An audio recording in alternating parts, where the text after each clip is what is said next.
Businessman Opinion. Ya, mitra bisnis, Presiden Prabowo Subianto mengusulkan agar kepala daerah dipilih oleh DPRD karena menurutnya pilkada yang dipilih langsung oleh rakyat itu biayanya mahal dan menciptakan potensi korupsi.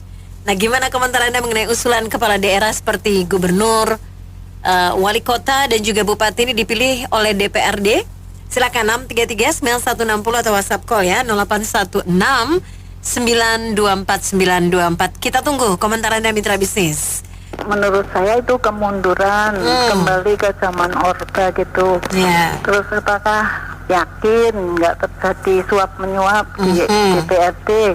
Kan lebih baik untuk menyuap rakyat dengan bansos daripada menyuap anggota DPRD gitu.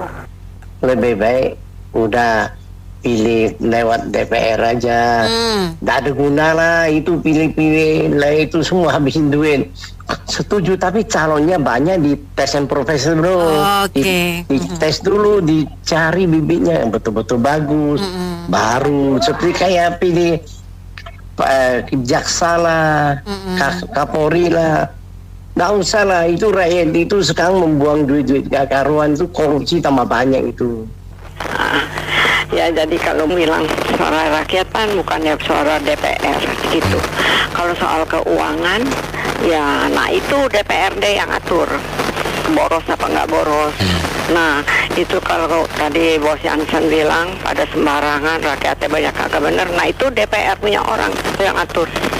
Tapi untuk memilih untuk apa kasihlah bebas rakyat gitu teman. Ya teman kalau kacau atau boros atau apa, nah itu yang DPR. Yang atasannya bener apa enggak, beres apa enggak, gitu aja. Ya, kalau saya sih setuju 100%. Jadi pilkada oleh DPRD. Kenapa? Sekarang kalau kita bilang pilihan langsung gitu ya, pemilihan langsung yang katanya oleh rakyat. Pertanyaannya, apakah para peserta-peserta yang ikut pemilihan umum itu benar-benar murni dari kalangan rakyat yang terpilih? Kan begitu. Yang ada kan juga akhirnya kan semua dari partai politik. Semuanya dagangan sapi, dan yang terjadi adalah rakyat hanya buat hura-hura, cuman memilih berdasarkan subjektif. Kalau ditanya milih si A, si B, si C, dasarnya apa? Apakah objektif? Mereka tahu ininya, rekam jejaknya, mereka tahu cara kerjanya, mereka tahu hasil kerjanya. Minim. Yang terjadi kan semua hanya berdasarkan like or dislike. So udah keluar biaya besar, cuma buat hura-hura, salah-salah malah chaos, kayak zamannya Ahok sama Anies. Kan gila-gilaan kalau kayak gitu kan. Apa yang didapat? Kalau di DPRD, memang akhirnya juga dagangan sapi. Cuman apa bedanya dengan pemilihan langsung gitu loh. Sistem berpolitik kita di sini udah salah besar ya. Sistem berpolitik kita di sini itu yang harus dibenahin gitu loh, bukan diributin mau pemilihan langsung kah atau melalui pilkada kah atau melalui DPRD kah atau pilpres langsung kah atau melalui MPR kah. Bukan itu yang esensial. Yang esensialnya adalah sistem berpolitiknya harus dibenahin di sini. Salah besar sistem berpolitik kita di sini nih dagang sapi. Akhirnya satu dengan yang lain kong kali kong. Kalau udah sejalan, apapun bisa dibentuk. Rakyat ya korban aja. Nah, menurut pendapat saya begitu, gitu loh. Ya, yang saya mau tekankan ini yang di garis bawahi Pak Prabowo kan ada dua. Pertama, itu adalah korupsi. Kedua, biaya tinggi. Nah, yang namanya korupsi itu pasti nggak bisa hilang. Karena namanya ketika seorang nyalon, dia pasti udah harus nyiapin budget untuk kampanye. Apa itu nyetak pamflet, apa itu bagi-bagi sembako, ngasih duit ke para pemilihnya. Nah itu duitnya ada. Nah kalau misalkan dipilih DPRD atau DPR nanti ke depannya, apa duit itu hilang? Tidak. Mereka akan tetap menyogok, mengeluarkan duit itu yang awalnya buat rakyat beli minyak goreng, beli beras, nah, dia akan kasih untuk DPR. para anggota DPR. Nah, di saat itulah mereka akan jualan. Iya. Nah, calon A kamu berani kasih berapa ke saya? Fraksi A, fraksi PDIP, fraksi Golkar, fraksi Hanura, fraksi Gerindra. Kamu berani pemimpinnya yang malah yang nagih. Kamu berani calon A, kamu berani bayar berapa ke fraksi kita? Calon B kamu berani bayar berapa? Nanti kita yang pilih sesuai dengan suara termahal kalian, gitu. Jadi nggak bisa, Pak Anto. Nah, yang kedua adalah permasalahannya adalah biaya tinggi kan, Pak Anto ya. Nah, biaya tinggi itu sebenarnya kan udah zaman sekarang itu kan bisa dilakukan dengan online. Saya rasa kan masalah utama kita di sekarang ini kan pemilu itu kan banyak yang golput ya, Pak Anto ya. Iya. Kemarin hampir 50% lebih. Nah, kalau di online-in, orang kita HP aja, login aja harus pakai sidik jari. Nah, sekarang kan kalau kita register, buat sistem register, ini sebelum 1 bulan sebelum pemilu, pilkada pasti bisa, masyarakat lakukan. Yang mau ikut pasti bisa. Di mana aja pun mereka bisa lakukan. Mau dalam rumah, mau dalam luar kota, luar negeri, mereka akan lakukan. Selagi mereka terdaftar NIK-nya. Nah, ketika mereka terdaftar NIK-nya, mereka akan data sidik jari dari mana? Dari HP. Nah, dari HP itu terekod, Pak. Ya kan? Karena kan sekarang HP itu kan udah terekod sidik jari kita buat login. Nah, itu digunakan untuk daftar register pemilu. Nah, dengan begitu diharapkan ke depannya golput itu berkurang. Masyarakat yang terdaftar di NIK-nya itu untuk pilkada itu semakin banyak gitu. Jadi sebenarnya simpel sih kalau untuk mengurangi menekan biaya yang tinggi itu. Jadi karena emang kita tahu juga ya namanya biaya pemilu fisik seperti sekarang ini biaya tinggi, Pak. Harus nyewa Bawaslu, nyetak brosur, nyetak apa, terus sosialisasi, terus habis itu harus debat-debat terbuka, nah undangan ke hotel-hotel, nah itu makan biaya besar emang. Jadi menurut saya online aja, masyarakat juga nggak terganggu, libur juga nggak terganggu, pengusaha juga nggak risau ribut-ribut gitu. Terima kasih. Ini begini, Pak, benar usulan Pak Presiden itu memang benar. Untuk kita bicara di sisi masalah korupsi atau tidaknya ya, bisa menghemat biaya besar ya menurut usulan presiden kan ya. Berarti kita kembali ke orde baru lagi, betul nggak? Ya pertanyaannya, apakah dengan cara ini bisa jamin tidak ada korupsi? Nah, ini masalahnya penegakan hukum terhadap koruptor itu tidak ada efek jerahnya. Saya berani mengatakan selama tidak revisi undang-undang terhadap koruptor, yaitu hukuman mati. Sampai kapanpun itu kasus korupsi ini nggak pernah selesai, nggak pernah ada selesainya. Nah, sampai kapanpun. Nah, negara kita harus menganut sistem RFC, seperti RFC. Koruptor atau korupsi, hukuman mati, tidak pandang bulu siapapun dia. Insya Allah bisa berhasil. Terima kasih. Itu kalau semua serba dipilih-pilih apa-apa yang usulnya Pak Presiden, itu rakyat kurang puas gitu. Jadi ya memang memerlukan pengorbanan uang kanan kiri dan lain-lainnya untuk meramaikan suasana. Kalau serba dipilih ya nanti saya kembali lagi ke DPR aja, dipilah-pilih. Rakyat nggak bisa. Iya, pendapat saya begitu, Mas. Usulan Pak Presiden itu harus dikaji ulang karena kan namanya pesta rakyat, untuk rakyat, pilihan rakyat. Kalau untuk pemborosan kita tergantung kita aja gitu. Pengeluarannya kita hemat-hemat, umbul-umbul dan lain-lain yang tidak penting dapat kita batasi sehingga tidak terjadi pemborosan. Karena kan pilkada itu kan untuk rakyat, jadi bukan satu golongan aja DPRD atau DPR. Jadi kita serahkan semua kepada rakyat, itu yang benar. Jadi dikatakan pemborosan, sebaiknya kita bisa berhemat, apa yang tidak penting ya kita batasi begitu. Ya, kalau hemat saya, usulan Pak Presiden itu memang lebih sesuai dengan kepribadian kita, sebagaimana ditegaskan dalam sila keempat Pancasila. Demokrasi kita itu kan kerakyatan yang dipimpin oleh hikmat kebijaksanaan dalam permusyawaratan perwakilan. Jadi pemilihan kepala daerah itu ya musyawarah dari perwakilan kita di DPRD. Dia lebih cocok begitu. Dia lebih sesuai dengan Pancasila kita begitu ya. Meskipun kita tidak menolak adanya pemilihan langsung, tapi memang alangkah baiknya kalau itu dikembalikan kepada hasil permusyawaratan dari perwakilan kita, sehingga potensi benturan pun juga diminimalisir begitu. Selain pemborosan itu dana dan sebagainya ya. Demikian pendapat saya. Analoginya itu kalau di depan ada rintangan yang sulit, kalau bisa itu jangan balik kanan, jangan balik kanan lagi.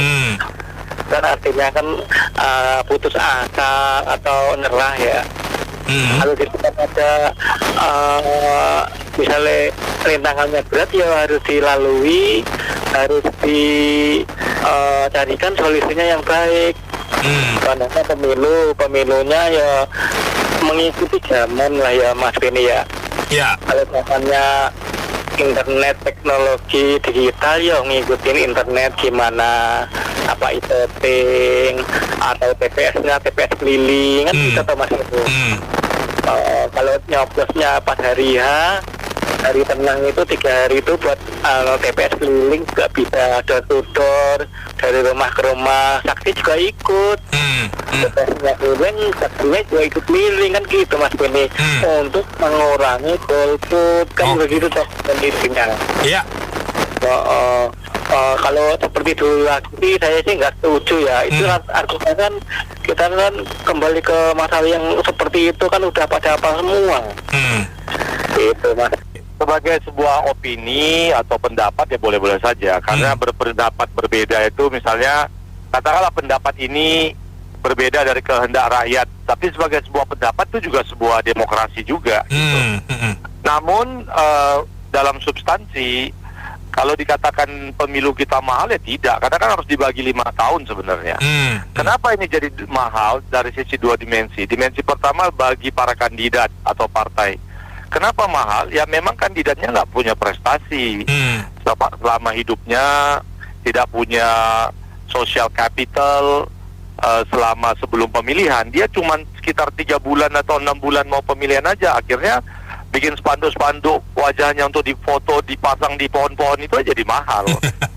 Menggerakkan preman lokal, menggerakkan sembako dan sebagainya, jadi mahal buat para kandidat ini. Karena memang mereka minus social capital, minus prestasi. Dari sisi penyelenggaraan negara ini tidak bisa dikatakan mahal karena penganggaran, dan ini harusnya sudah bisa dilihat dari alokasi tiap tahun. Kemudian setelah 5 tahun presiden, kepala daerah dialokasikan, dan pileg itu dialokasikan biayanya. Kalau kita lihat secara kualitas, demokrasi itu memang harus ada di tangan rakyat. Misalnya kita lihat kayak Amerika, itu kan tidak ada pemilihan wali kota di New York atau gubernur di Texas atau presidennya yang dipilih oleh Kongres atau dipilih oleh anggota DPR kan. Itu kan direct ballot gitu, pemilihan langsung oleh rakyat. Nah, kecuali kita memang mau membuat negara kita seperti negara-negara Afrika yang nilai demokrasinya tidak begitu bagus, atau seperti negara Indonesia 25 tahun yang lalu. Nah, oleh karena itu demokrasi, kalau kita memilih demokrasi maka memang harus siap dengan konsekuensinya.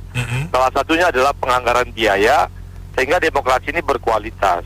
Oleh karena itu jangan pernah rakyat ya dalam hal ini, karena anggota DPR kadang-kadang kita bisa percaya, kadang-kadang tergantung kepentingan ya, dia bisa aja ngerasa ini kepentingan saya ya nggak apa-apa lewat kita DPR, nanti kan semua daripada sembakonya buat orang lain bisa buat oknum juga kan di dalam. Jadi jangan sampai dibiarkan ini menjadi, mereka mungkin test the water, mereka mencoba mencek ombak, tetapi ombak sesungguhnya adalah ombak rakyat. Bagaimana aspirasi rakyat itu akan harus tetap selalu di tangan rakyat itu yang pilkada langsung, bukan pilkada melalui maklar-maklar politik yang mungkin ada berkeliaran. Ya, kalau saya sih masing-masing, nama demokrasi kan pendapat masing-masing ya. Kita tidak salahin, seperti satu kapal laut itu banyak nakoda ya, itulah demokrasi kan. Tapi saya lebih condong model Tiongkok dong, langsung kerja murah meriah. Kalau bangsa kita nasionalis ya nggak pilih langsung ya. Kalau memang kita nggak nasionalis, pilkada pakai orang kampung-kampung, orang desa juga banyak masalah kan. Serangan fajar, serangan malam, serangan siang gitu kan. Pakai uang, tergantung mutu bangsa kita kok, benar nggak? Kalau mutu bangsa kita ya kacau semua negara kita, benar nggak? Kita lihat Tiongkok, saya sih bukan banggain kan, maju kan negaranya, benar? Semua bisa. Kita lihat deh, kalau seperti kita kemarin kan, kan banyak orang protes kan, kereta cepat kan, Tiongkok sekarang. Dia proses, dia pikiran masa depan. Stasiun luar angkasa. Sebenarnya kalau kita itu kan biaya gede. Nah, tapi mereka pikir masa panjang kan, mungkin untuk dia rakyat dan supaya bisa menangani seperti ya itu ada teknologi, benar. Mereka bangun terminal di Kutub Selatan itu kan nggak ada cuaca, itu kan buang duit gede-gede ya, tapi pikiran mereka lain. Kalau kita ya kan sekarang tuh masa IKN kan udah banyak protes kan, nggak tahu yang mana benar. Nah, itulah suatu bangsa pikiran ke masa depannya lain-lain, ya nggak? Saya mau ngomong serius boleh nggak ini? Ya boleh dong, banget. Iya. Itu Pak Prabowo itu kan fungsinya dua ya. Pertama presiden atau kepala pemerintahan, yang kedua ketua umum partai. Kalau sebagai presiden ya pantaslah itu mungkin karena biaya tinggi. Cuma kalau ngomong soal biaya tinggi, itu kementerian bikin tambah 14 apa bukannya ini pemborosan juga? Iya. Mungkin bisa daripada pilkada kali itu. 14 menteri, terus berapa itu wakil menteri, itu ya triliunan semuanya itu. Jadi lupa bertolak belakang kalau itu satu. Yang kedua kalau sebagai ketua umum Gerindra, kemarin dibilang itu merasakan koalisinya kuat. Jadi kalau memang ini impuls itu, kalau dengan pemilihan lewat DPRD, berarti kan PDIP kan mati kutu. Sesuai dengan omongan dia kan, bahwa PDIP itu polos, gampang dibohongin kan, dibilang gitu.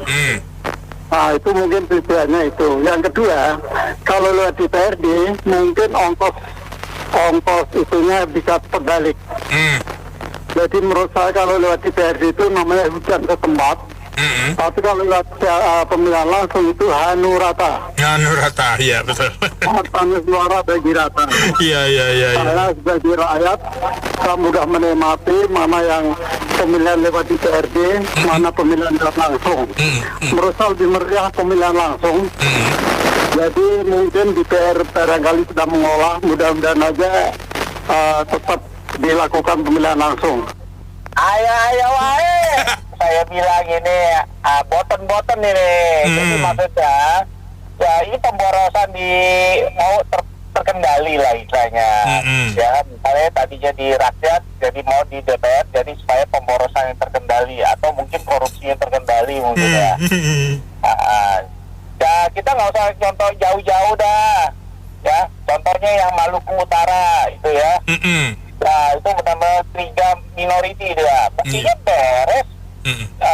Nggak ada, saya yakin nggak ada pakai money politik gitu sih. Ya, dan didukung oleh nggak begitu partai yang tidak begitu itu kan, tidak begitu besar gitu loh. Ya, jadi contohnya yang Maluku Utara bisa berhasil gitu loh. Ya, itu aja kita udah punya kok, bisa. Jadi masyarakat kita juga bisa jadi pintar, cerdas ya. Jadi ini akal-akalan aja politik, bolak-balik bikin ini. Ya, yang lagi pikirnya yang penting ya itu siton apa namanya perampasan aset. Ya. RUU perampasan aset. Ini kan maunya katanya boros di rakyat. Ini kalau di DPR juga sama pemborosan juga, cuman sekarang terpusat dan terkendali. Ya. Kalau menurut saya, sebenarnya yang namanya pesta demokrasi, baik pilpres, pilgub, ya diserahkan saja ke rakyatnya yang memilih. Entah itu bilang mahal atau murah, itu harus dibagi benar yang tadi kata yang awal. Dibagi 5 tahun, dibagi setahun, dibagi rakyat Indonesia. Nah, jatuh juga kan murah. Iya. Daripada uangnya dipestain koruptor. Iya kan, lebih baik dibuat pesta rakyat dong. Kan dikembalikan ke rakyat. Bagaimana pemerintahan sekarang bolak-balik kalau diputar-putar begini, duitnya habis buat ngebahas lagi nanti uangnya. Iya, udah jangan bolak-balik deh. Mau pesta rakyat ya pesta rakyat. Jadi ini aja rakyat nentukan, masa ya kalah satu langsung rubah aturan. Jangan gitu dong. Oke. Iya, kalau satu menang 10 nggak apa-apa. Masa mau 10-10-nya menang? Iya, jangan dong. Halo, tolong dong jaga hati nurani rakyat. Rakyat kan punya hati nurani, jangan jaga hati koruptor. Koruptor mah nggak punya hati nurani. Yang penting udah benar undang-undang perampasan aset berani apa enggak? Tunjukkan kalau benar-benar itu dijalanin, Indonesia pasti kaya raya.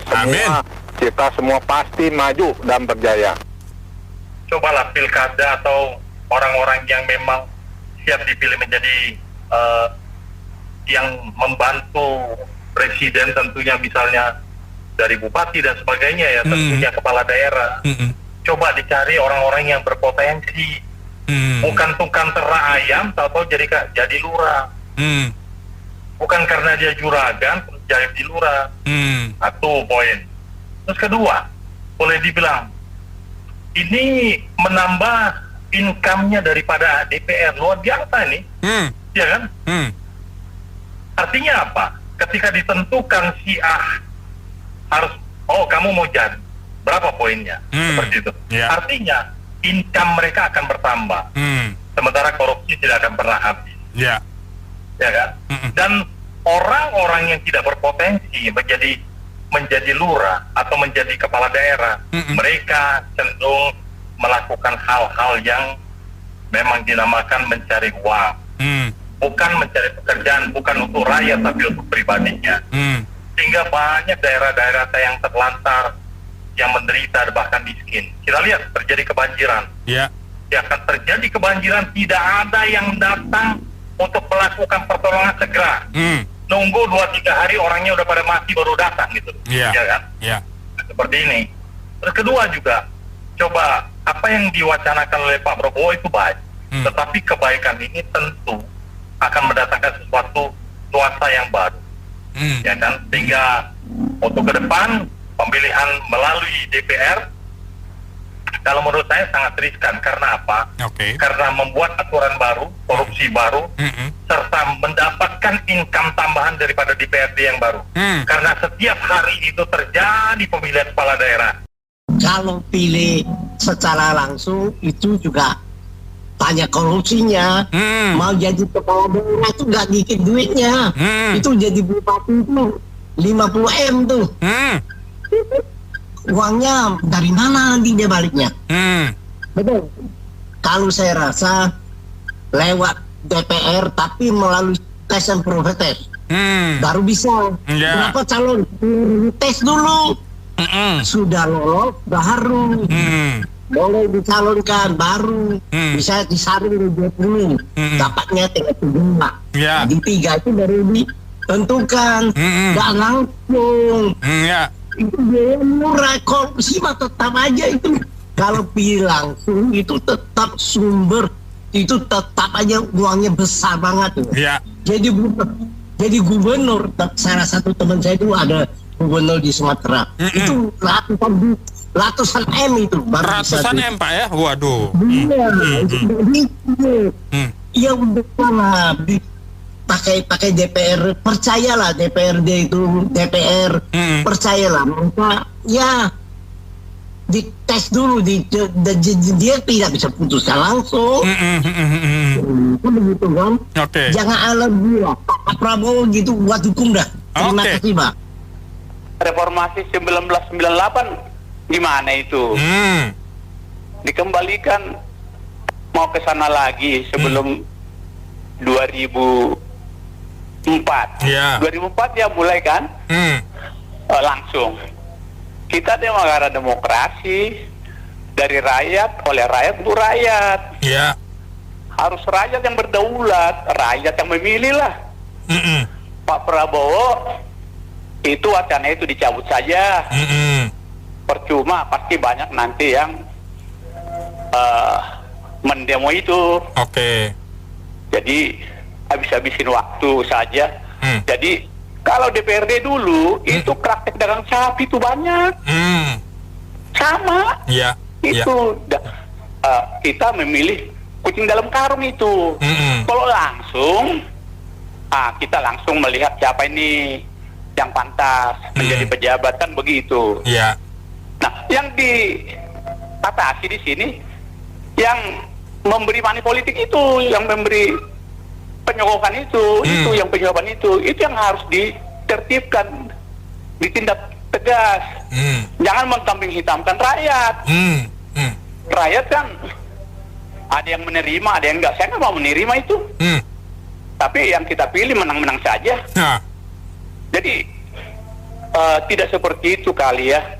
Kembali lagi ke yang dulu. Nanti lama-kelamaan presiden pun akan dipilih oleh DPR MPR. Waduh, mundur kita. Orang udah sampai kemana maju. Nah, baru 20 tahun ini dilaksanakan ya, 2004, 2022, baru 20 tahun. Bikinlah 50, 70 tahun, baru dievaluasi. Baru ini berdemokrasi yang benar, ya kan? Jadi, jangan menyalahkan yang disuap, salahkanlah yang penyuap-penyuap itu. Mereka yang melaksanakan money politik itu yang ditindak tegas, ya.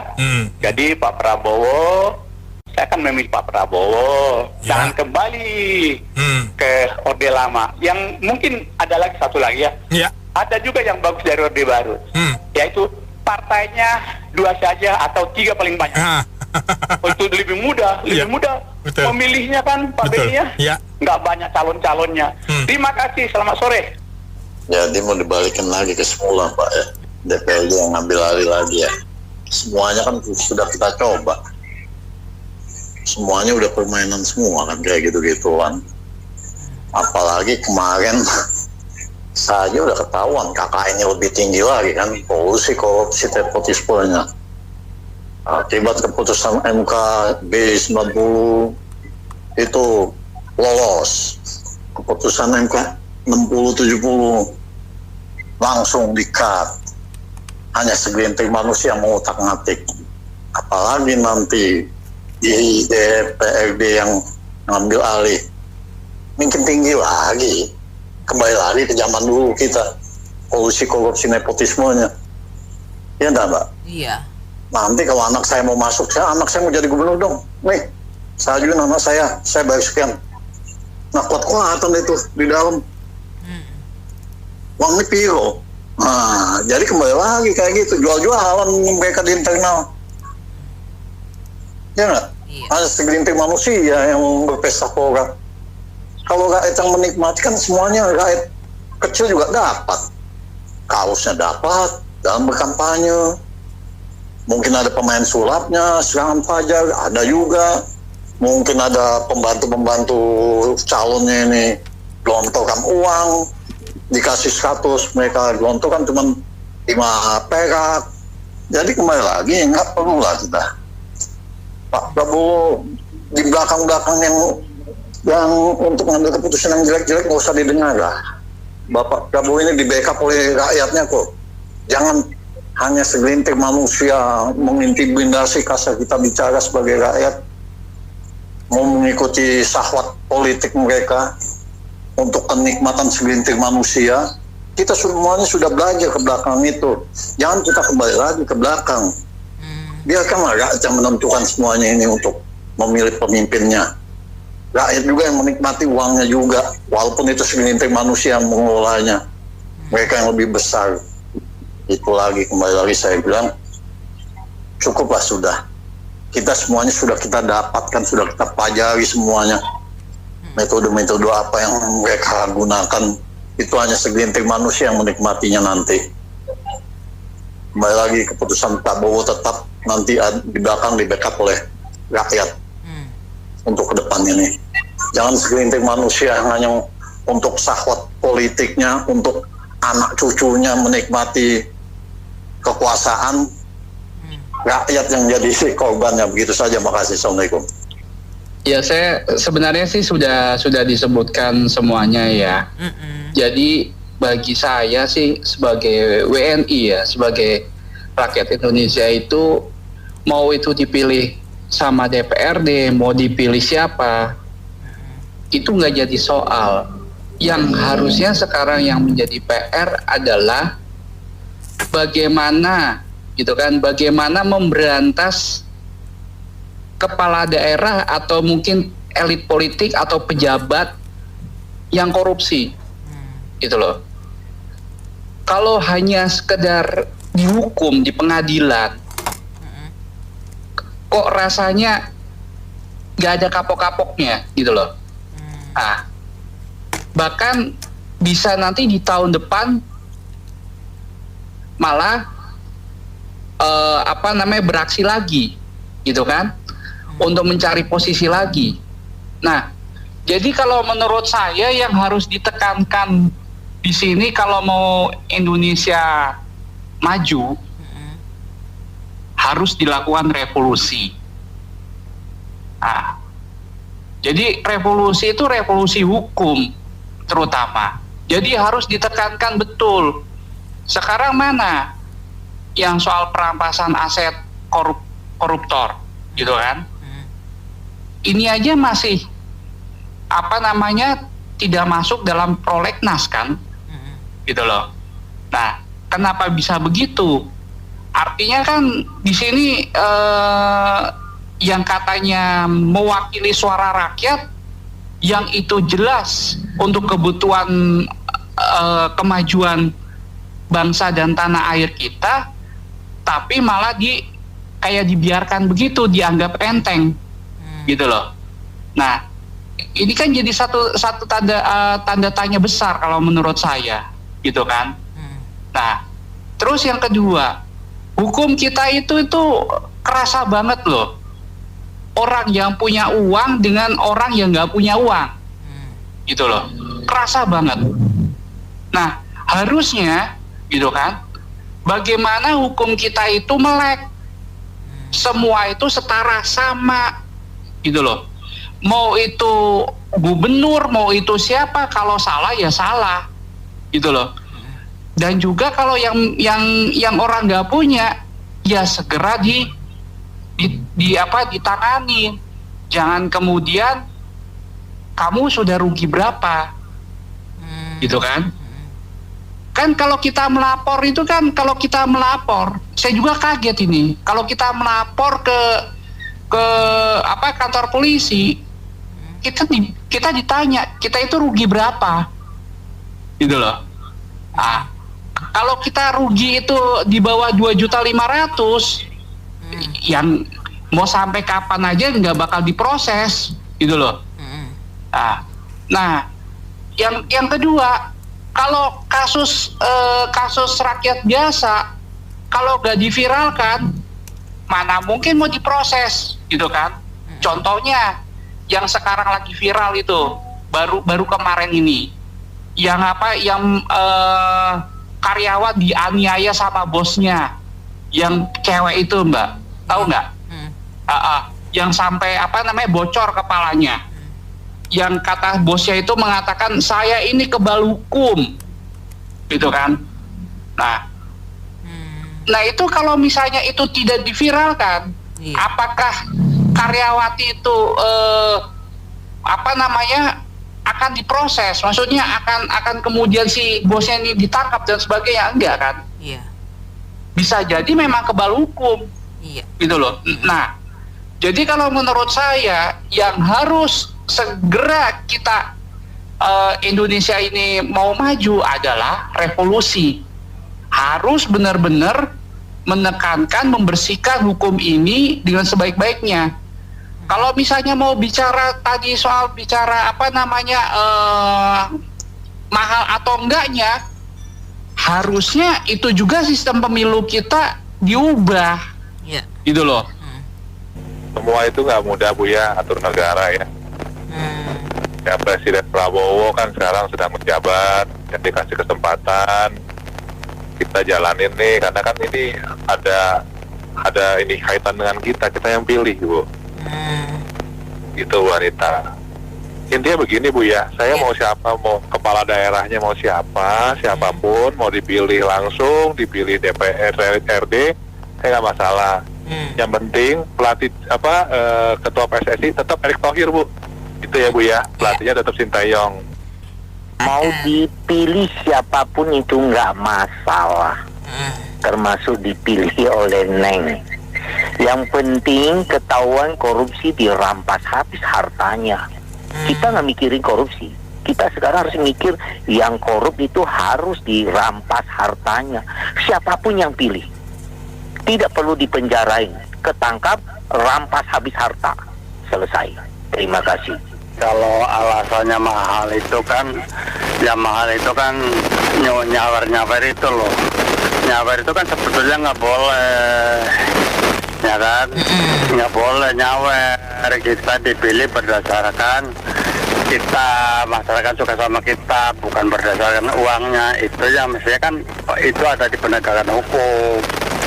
Kalau soal nanti pokoknya biaya cetak mahal kayak punya mahal, itu kan itu bisa sekarang kan pakai barcode bisa kan, sekali pakai barcode, ataunya itu pakai kayak di bank-bank itu sidik jari bisa, itu kan bisa selamanya dipakai. Itu kan teknologi sekarang banyak membantu kita dengan berbiaya murah.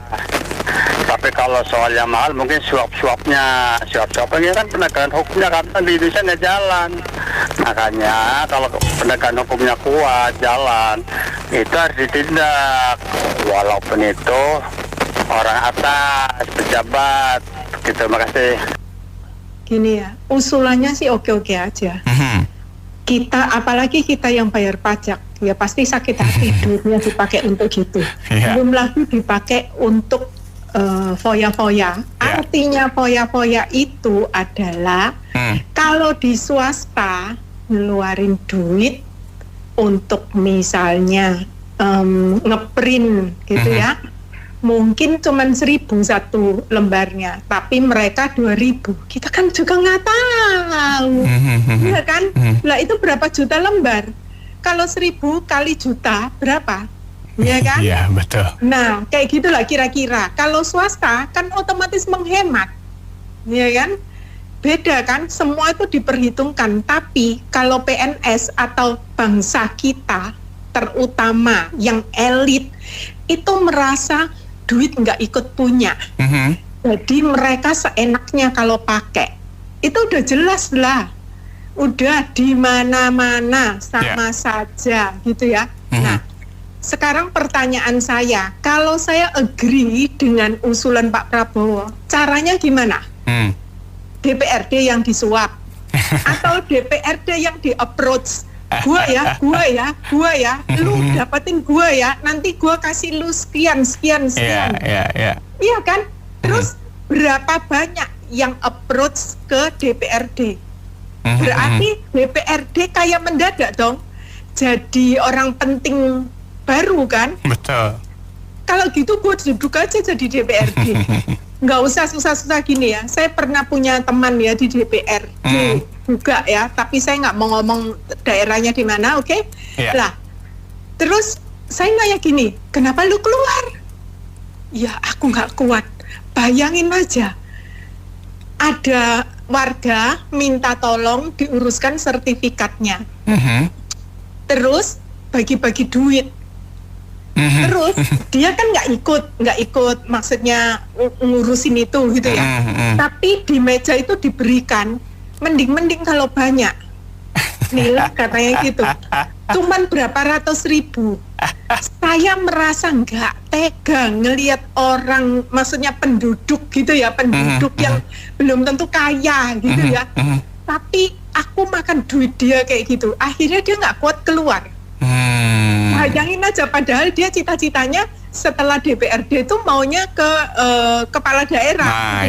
Akhirnya keluar, nggak sampai 1 tahun tuh keluar. Itu teman saya beneran. Dan ini keluarga baik-baik gitu ya. Keluarganya juga banyak jadi pejabat di Singapura, di Malaysia kayak gitu-gitu ya. Nah, ini yang bermoral. Kalau yang tidak bermoral, bukankah elit politik kita, profesor maupun apapun sami mawon, ya berlomba-lomba mencari mencari title untuk apa? Untuk show off kayak gitu-gitu ya kan? Terus ada DPRD itu yang ketahuan gebukin sekretarisnya sendiri dan sampai sekarang kan juga nggak dipenjara tuh DPR-nya, bahkan mencalonkan kepala daerah. Gila apa enggak lah? Sepanjang hukum kita masih belum beres, ya kan? Pak Prabowo sudah mengatakan siapa yang korupsi, siapa yang menghambat perkembangan negara ini kita habisin gitu ya. Terus dia juga sudah ngomong bahwa DPR siapa yang tidak mau mengesahkan undang-undang perampasan aset dan sebagainya kayak gitu. Udah ngomong, tapi masalahnya adalah memang Pak Prabowo bisa nyomot itu orang-orang yang dituduh sama dia korupsi terus dicomot gitu aja terus dihabisin. Kan nggak mungkin. Balik lagi ke KPK. Terus kepolisian kayak gitulah. KPK-nya aja barusan kan juga mengekspos katanya di kejaksaan itu 50% enggak melamporkan LHKPN dengan jujur. Kenapa dia nyerang sebelahnya? Kenapa tidak nyerang diri politisi? Sendiri. Ya polisi, betul. Kenapa nggak nyerang politisi? Nggak berani kan? Nah, kenapa? Karena politisi lah yang mencalonkan presiden, politisi lah yang mencalonkan DPR, DPRD dan sebagainya, dan kepala daerah. Kan kayak gitu. Buktinya aja lagi di daerah Jawa Tengah itu berapa tahun? 10 tahun diuyak-uyak masyarakatnya berani melawan, nggak berani ngelawan, hilang. Buktinya aja itu Semarang ada korupsi kepala daerah, tapi ada SKPD-nya memberikan pengakuan, terus nggak ada kan, hilang kan, orangnya meninggal toh. Akhirnya 2 tahun kemudian ditemukan meninggal. Bayangin aja kayak gitu, siapa yang berani urusan seperti itu? Nah, belum lagi tentang ini selebritis itu yang katanya tambang itu 100 triliun atau berapa, itu ternyata yang perempuan itu satunya itu kasihan juga loh, dia dikriminalisasikan karena dia padahal cuman foreign exchange aja.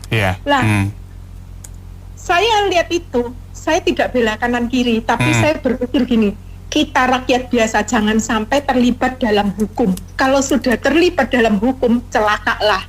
Bukan nggak kuat bayar pengacaranya saja lah. Pertanyaan saya, kalau sekarang DPRD sudah memilih kepala daerahnya, lalu kepala daerahnya ternyata nggak benar, terus kita bisa apa?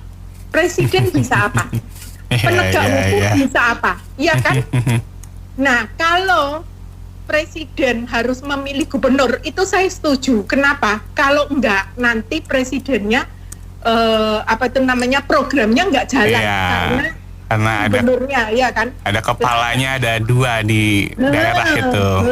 Itu. Nah, terus sekarang yang bupati, camat, kayak lurah, kayak gitu-gitu, terus rakyatnya juga jadi sama aja dengan gini. Rakyat yang diberi ceperan, sekarang pindah DPRD atau politisi yang diberi ceperan. Kecuali siapa yang berani menjamin gitu ya, bahwa DPRD-nya itu pasti tidak korupsi. Ada nggak yang berani menjamin?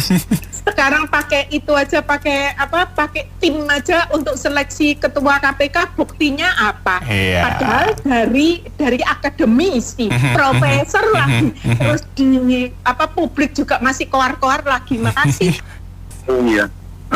Ini kok Pak Prabowo menimbulkan klasik isu lagi ya. Ya kan ini presiden mau dilantik oleh MPR DPR itu kan, ya, sudah diusulkan gitu. Tapi mana lagi kalau dilakukan seperti itu, yang jatuhnya demokrasi Indonesia itu kayaknya semakin tenggelam gitu ya. Kita tahu lah semua biaya yang ditimbulkan oleh pemilihan presiden sama pilkada itu nggak ada yang murah gitu loh. Iya, betul. Ya, kan? Nah, kenapa kita nggak melakukan sistem yang mungkin ya contoh lah negara Amerika Serikat kalau memang kita mau berkiblat dalam arti kata pemilihan yang efisiensi ringan ini. Dan memang nggak semua orang punya gadget gitu kan, dari handphone segala macam, kita masih ada ketertinggalan. Nah, tapi paling tidak kan di daerah-daerah kota besar itu sudah bisa dieliminasi seperti itu. Dan kedua yang punya fasilitas itu juga bisa dieliminasi, yang punya fasilitas, daerah yang punya jaringan yang bagus, ya kekuatan dari sisi IT-nya itu coba dijalankan. Ya tidak ya, kalau tidak mau tetap mesti manual gitu kan. Nah, kan bahasa potensi kecurangan itu yang mau manual mau online juga bahasanya pasti akan ada gitu kan. Entah itu salah pengibutan atau apa segala macam. Ya, tapi paling tidak dari sisi manual itu yang mungkin salah, yang kita udah lakukan selama ini, mungkin itu bahasanya apa ya, lebih di openin lah bahasanya, lebih dilewasi lebih ini. Betul. Kedua dari sisi IT, orang kan bahasanya sudah input per nomor telepon apa segala macam, kan dia bisa di-tag gitu loh kan. Betul.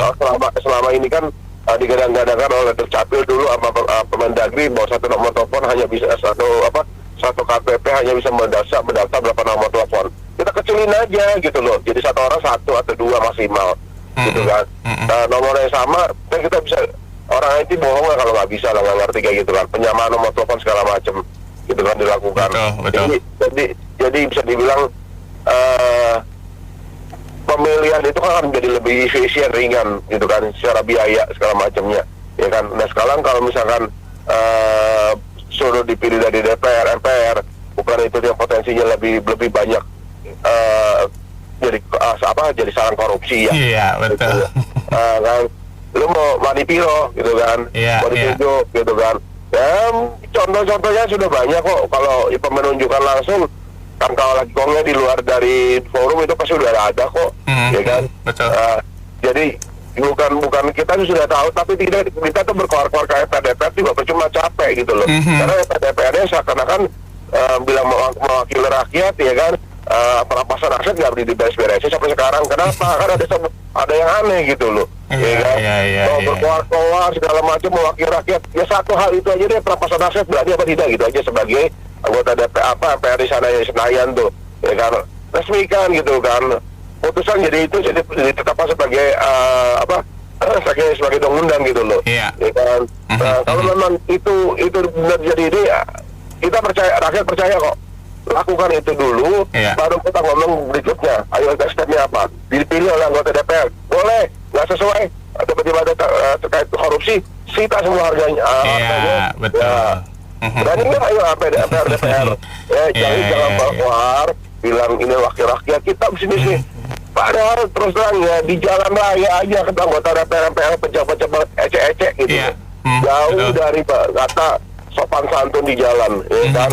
Jalan tol apalagi, mau dari TNI, Polri semua. Iya betul. Semua. Apalagi sekarang makin banyak yang pakai forrider itu ya, macet kayak apa. Betul, bukan main itu. Kita rakyat kita yang punya katanya kekuasaan di tangan rakyat. Maaf kata nih ya, itu bullshit, gitu loh. Kekuasaan tetap di tangan mereka. Gue pejabat loh, gue dipilih rakyat. Rakyat yang mana milih Anda? Gitu kan. Kalau memang ada merasa pilihan rakyat, sopanlah di jalan gitu kan.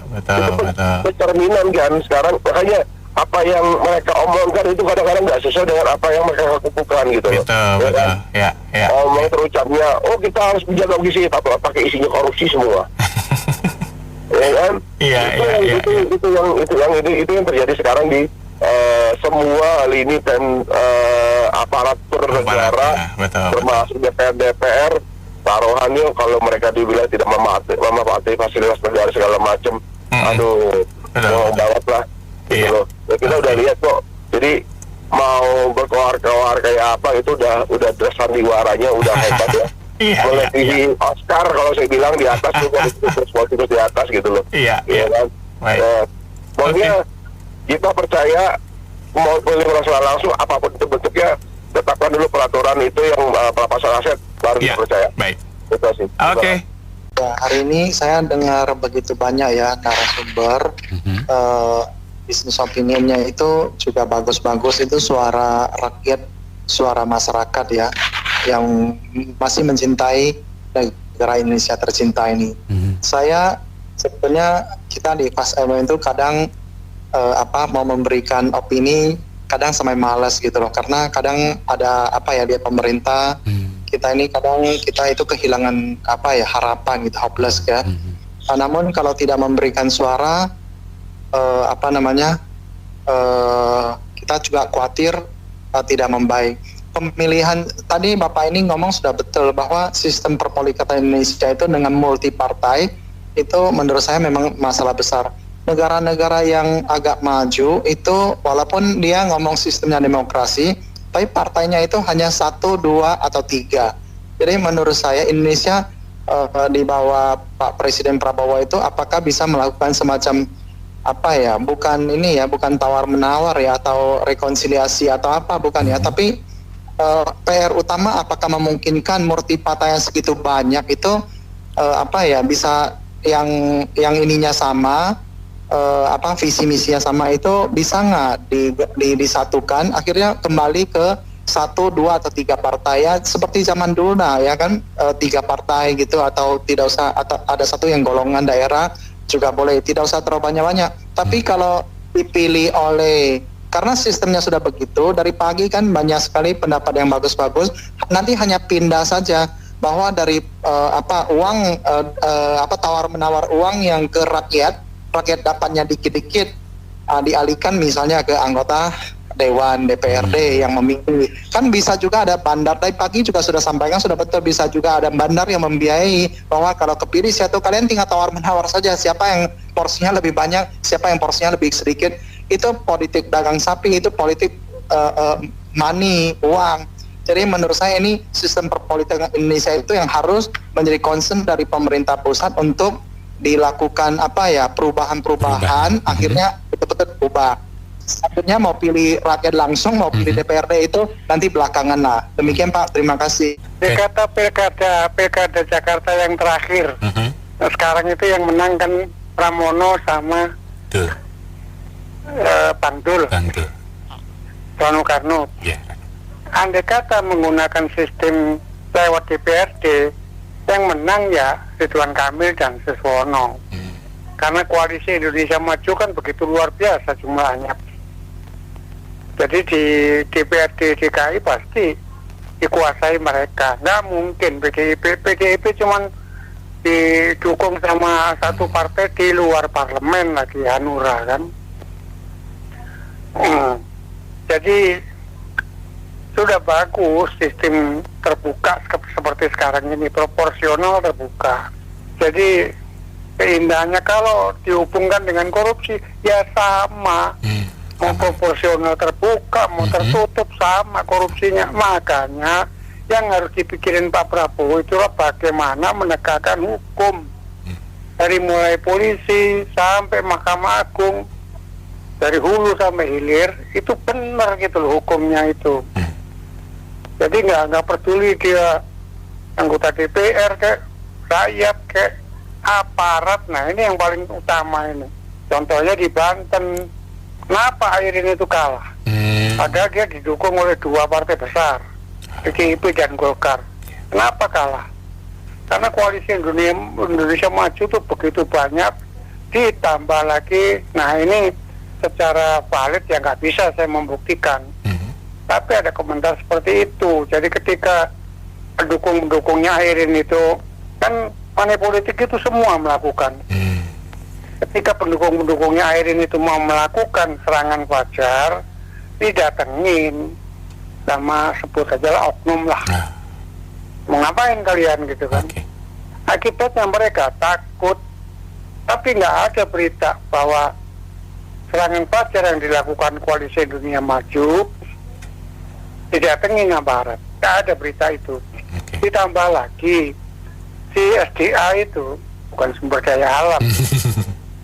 SDA itu Supi Dasko Ahmad. Nah, itu orang Gerindra adalah orang Banten. Jadi saya mencurigai ini keterlibatan aparat. Sama kayak Pilpres. Untuk membuktikan ya nggak mungkin, sulit. Yang tahu hanya Tuhan itu. Tapi secara rasa kita bisa curiga, nggak beres ini. Kalau kali ini kok saya nggak setuju ya dengan usulan dari Pak Presiden ya. Apa namanya? Karena hal seperti ini kan sudah dilakukan sebelum-sebelumnya, Mbak. Sebelum zaman reform itu, apalagi zaman Orde Baru ya. Selalu setiap pemimpin itu dipilih oleh pusat, baik itu bupati, camat, gubernur, bahkan sampai presiden pun yang pilih mereka itu ya anggota DPR, anggota MPR, DPRD lah segala macam. Nah kan semenjak ada reformasi, rakyat diikutsertakan untuk pemilihnya secara langsung. Dan saya rasa hal yang karena kan rakyat jadi tahu kualitas pemimpin seperti apa. Apalagi beberapa tahun terakhir, 54 tahun terakhir ya, kan selalu ada tuh yang namanya debat terbuka. Sebenarnya cuma mengkampanyekan diri masing-masing, tapi nggak apa-apa lah, di debat terbuka nggak apa-apa lah. Nah dari para rakyat juga tahu jadi kualitas pemimpin itu seperti apa, baik itu cara berpikirnya, sifatnya, maupun apa namanya langkah-langkah ke depan yang harus diambil seperti apa. Dan yang kedua, kalau para pemimpin dipilih oleh para anggota DPR MPR itu kayaknya apa ya, itu nggak mewakili 100% suara rakyat, Mbak. Itu hanya mewakili suara mereka sendiri, suara pribadi, dan juga suara para partai pendukungnya. Seperti itu. Nah, yang paling penting ini Pak, yang paling penting, kalau dipilih oleh para wakil-wakil di DPR, kan otomatis nih Mbak ya, otomatis uang kampanyenya kan jadi hilang. Jadi bagian Mbak, yang kebaginya para mereka itu ya para petinggi partai, para partai lah, apa segala. Kalau sekarang kan agak lumayan tuh ya, rakyat bisa kebagian, entah itu sekedar nyetak kaos lah, nyetak merchandise lah, mungkin sekedar bendera partai apa segala macam. Rakyat juga bisa terhibur dengan aja, entah itu pasar dadakan atau acara dangdutan atau mungkin serangan fajar kan lumayan tuh Mbak. Paling kan dikit-dikit rakyat juga ikut kebagian, jangan yang di atas aja kan. Di atas kan mereka udah kaya gitu Mbak. Oke, sekian, terima kasih Pak Gundolo. Ya, kita cukupkan sampai di sini. Mitra bisnis, opini komentar Anda kami tampung di Businessman Opinion. Dan saya Mary Agustina.